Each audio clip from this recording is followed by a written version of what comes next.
আসসালামু আলাইকুম প্রিয় শিক্ষার্থীরা, আমি শিন সুলতানা চলে আসলাম নতুন একটি পর্ব নিয়ে। এই পর্বটিতে আলোচনা করা হবে বই পড়া প্রবন্ধটির থেকে আসা একটি সৃজনশীল প্রশ্ন নিয়ে। আচ্ছা, এই সৃজনশীল প্রশ্নটি এসেছে ময়মনসিংহ বোর্ড 2025 সালে। তো ময়মনসিংহ বোর্ডে কেমনভাবে 2025 সালের একটি প্রশ্ন আমরা এখন এসেছে সেটা আমরা সলভ করব। চলো আমরা ক খ দেখব, তারপর হচ্ছে আমরা এখানে দুইটা উদ্দীপক আছে, একটা হচ্ছে 1 নাম্বার দিয়ে একটা উদ্দীপক আছে, 2 নাম্বার দিয়ে একটা উদ্দীপক আছে। তো আমরা আগে ক খ আলোচনা করি। বিশিষ্ট অভিজাত সভ্যতা কোনটি? লেখক লাইব্রেরিকে স্কুল কলেজের উপরে স্থান দিয়েছেন কেন? বুঝিয়ে লেখো। কি বলেছে? ক নাম্বার, বিশিষ্ট অভিজাত সভ্যতা কোনটি? লেখক লাইব্রেরিকে স্কুল কলেজের উপরে স্থান দিয়েছেন কেন? বুঝিয়ে লিখো, তাই না? তো এখন ক এবং খ আমরা একটু সলভ করি।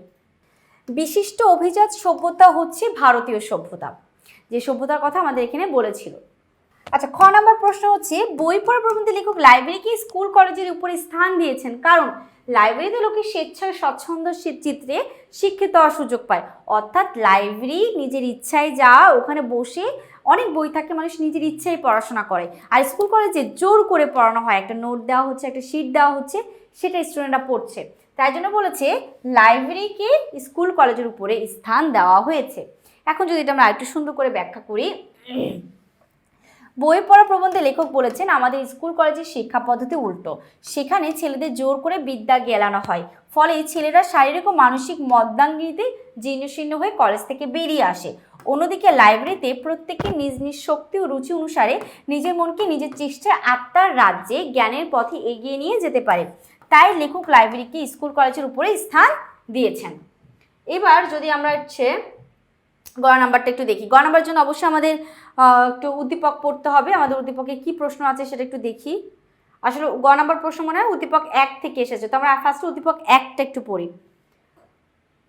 উদ্দীপক 1-এ আসছে, দেখো, সমুদ্রের জাহাজ যেমন নাবিকের নির্দেশনায় চলতে থাকে তেমনি দেশ ও সমাজের গতিপথ ঠিক করে দিতে পারেন শিক্ষক। তিনি মানুষের মনের পরিচর্যা করেন, মনের ভেতর শৃঙ্খলা তৈরি করেন। তিনি দেশপ্রেম ও বিচার বুদ্ধির উৎস। আসলে একটা শিক্ষক শিক্ষার্থীকে অনেক কিছু বুঝাতে সাহায্য করেন, সামনে এগিয়ে সমৃদ্ধির পথ দেখাতে সৃষ্টি করেন। তো উদ্দীপক 1-এ কিন্তু এটাই বলেছে। এবার আমরা এই প্রশ্নটা দেখব আসলে কি চাইছে, প্রশ্নে কি চাইছে। এই যে গ নাম্বার প্রশ্ন এখানে আছে, উদ্দীপক 1-এ বই পড়া প্রবন্ধের কোন দিকটিকে ইঙ্গিত করা হয়েছে ব্যাখ্যা করো। দেখি আমরা কোন দিকটি ইঙ্গিত করা যেতে পারে। উদ্দীপক 1-এ শিক্ষকের গুরুত্ব ও মনের শৃঙ্খলা সৃষ্টির দিকটি ইঙ্গিত করা হয়েছে, যা বই পড়া প্রবন্ধের মূল বক্তব্যের সাথে সাদৃশ্যপূর্ণ। এক্স্যাক্টলি, আমাদের বই পড়া প্রবন্ধের মধ্যেও কিন্তু শিক্ষা যে আমাদের মনে শিক্ষক যে একজন শিক্ষার্থীর মনের রাজ্য তৈরি করতে পারেন সেটা কিন্তু উদ্দীপকে 1-এ আছে। তো উদ্দীপকে শিক্ষককে নাবিকের সাথে তুলনা করা হয়েছে। নাবিক মানে যিনি নৌকা চালায় বা জাহাজ চালায় তাকে নাবিক বলে। তো তুলনা করা হয়েছে যিনি দেশ ও সমাজের গতিপথ ঠিক করে। একজন চালক জাহাজকে যেমন ঠিক জায়গায় নিয়ে যায়, একজন শিক্ষকও তার শিক্ষার্থীকে সঠিক জায়গায় পৌঁছাতে সাহায্য করে। এই জন্য এখানে নাবিক আর শিক্ষককে একসাথে মিলিয়েছেন। এবার দেখো আমরা বিস্তারিত কিভাবে ব্যাখ্যা করব। বই পড়া প্রবন্ধে প্রবন্ধকার দেখিয়েছেন বইয়ের মাধ্যমে এবং সাহিত্য চর্চা মানুষের মনের অভ্যন্তরে শৃঙ্খলা সুস্থ বিচারবুদ্ধি প্রতিষ্ঠা করেন। শিক্ষক যেমন দেশ ও সমাজের চালিকা শক্তি, তেমনি সুশিক্ষা ব্যক্তি ও সমাজকে সঠিক পথে পরিচালিত করে। বই পড়া মানুষকে দেশপ্রেম ও বিচার বুদ্ধির উৎসের সন্ধান দেয়। তারপর দেখো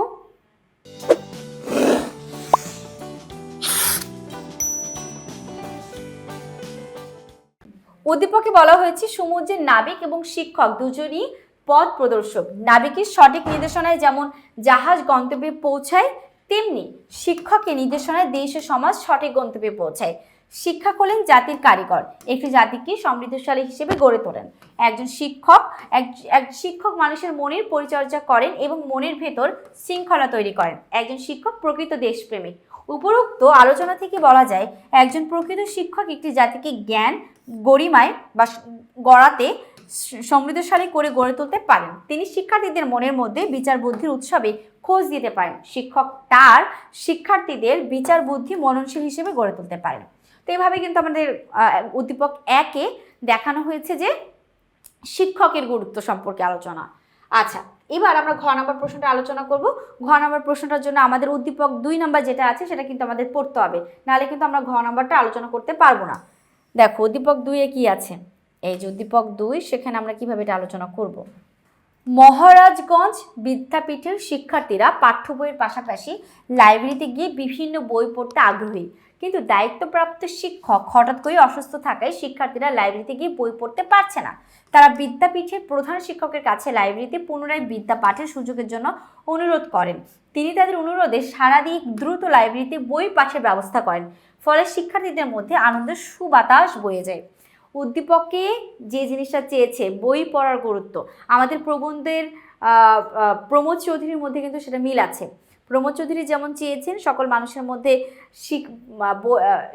স্কুল কলেজের বইয়ের পাশাপাশি সাহিত্যের বইয়েও যেন গুরুত্ব পায়, সেটা কিন্তু উদ্দীপকে আছে। এখন ঘ নাম্বার প্রশ্নে চেয়েছেটা কি সেটা আমরা দেখে, প্রশ্নটা দেখে তারপর আমরা ঘ নাম্বার প্রশ্নটা উত্তর আলোচনা করব। এই যে আমাদের ঘ নাম্বার প্রশ্ন, দেখো ঘ নাম্বার প্রশ্ন চাইছে কি, উদ্দীপক 2-এ শিক্ষার্থীদের লাইব্রেরিতে বই পাঠের অনুরোধই হলো বই পড়া প্রবন্ধের লেখকের অন্যতম দাবি। প্রবন্ধটির যথার্থতা মূল্যায়ন করো। আচ্ছা, প্রবন্ধটির যথার্থতা আমরা কিভাবে মূল্যায়ন করব সেটা একটু দেখি। ঘ নাম্বারটা একটু আলোচনা করি। এই যে ঘ নাম্বারটা, উদ্দীপক 2-এ শিক্ষার্থীদের লাইব্রেরিতে বই পাঠের অনুরোধই হলো বই পড়া প্রবন্ধের লেখকের অন্যতম দাবি।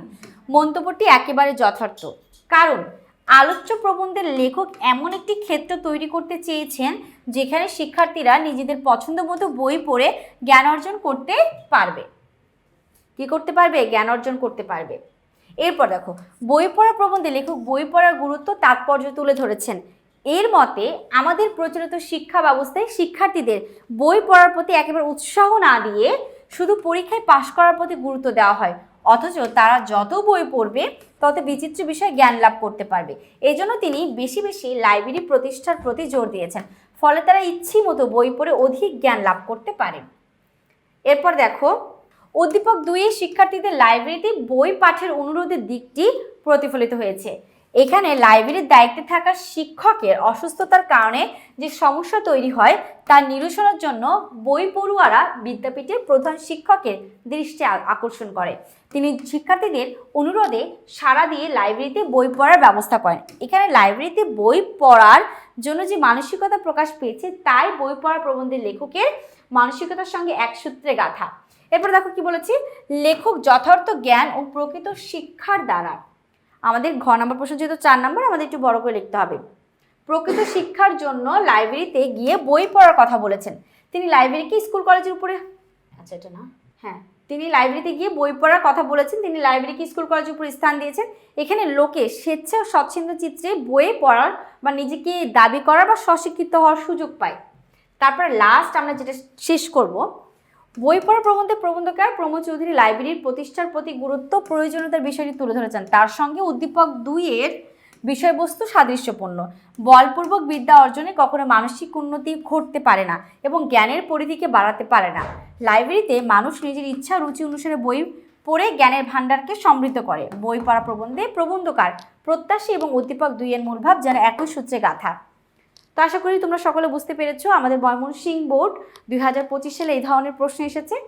তো পরবর্তী ক্লাস নিয়ে খুব দ্রুতই হাজির হব। সকলে ভালো থেকো, সুস্থ থেকো। আল্লাহ হাফেজ। আসসালামু আলাইকুম।